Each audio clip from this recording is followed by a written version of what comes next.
నమస్తే మెట్రో ఉదయం న్యూస్ కి స్వాగతం. వికారాబాద్ జిల్లా మార్పల్లి మండలం సిరిపురం గ్రామంలో ప్రజాపాలన ప్రగతి ప్రణాళికలో భాగంగా ఈ రోజు గ్రామ సభ ఏర్పాటు చేశారు. ఈ కార్యక్రమాన్ని రాష్ట్ర గీతంతో ప్రారంభించారు.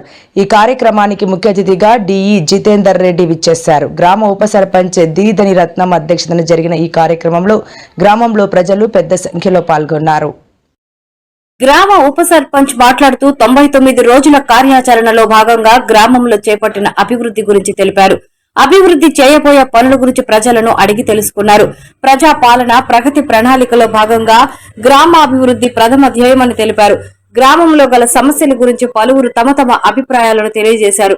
ఈ కార్యక్రమంలో గ్రామ పంచాయతీ కార్యదర్శి మహేష్ గౌడ్, వార్డు మెంబర్లు, పశు వైద్యాధికారి, ఏఎన్ఎం, ఆశా వర్కర్లు, అంగన్వాడీ టీచర్లు, గ్రామ పెద్దలు తదితరులు పాల్గొన్నారు. గ్రామ సభ ప్రజాపాలన ప్రగతి ఫలిక గ్రామ సభకు ఆహ్వానించిన వారందరికీ పేరున 99 రోజుల ప్రణాళిక, పారిశుద్ధ్యము, ఆర్థిక స్థితి వృద్ధి, త్రాగునీటి, ఘన వ్యవహారాల నిర్వహణ, మహాత్మా గాంధీ ఎన్ఆర్జీఎస్ పనులు, వర్షకాల సన్నాహక పని.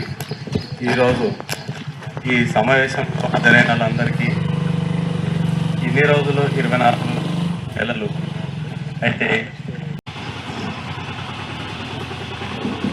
ప్రజాప్రభుత్వం 3 నెలలు పూర్తయింది. ఆర్థిక సవాళ్లను అధిగమిస్తూ గత పాలకులు తప్పిదాలను సరిచేస్తూ సంక్షేమం అభివృద్ధి విషయంలో రాజీ పడకుండా మన ప్రభుత్వం పనిచేస్తుంది. మేం పాలకులం కాదు సేవకులం అన్న భావనతో ప్రజలు ఆకాంక్షలు అవసరాలే కేంద్ర బిందువుగా నిత్యం శ్రమిస్తున్నాం.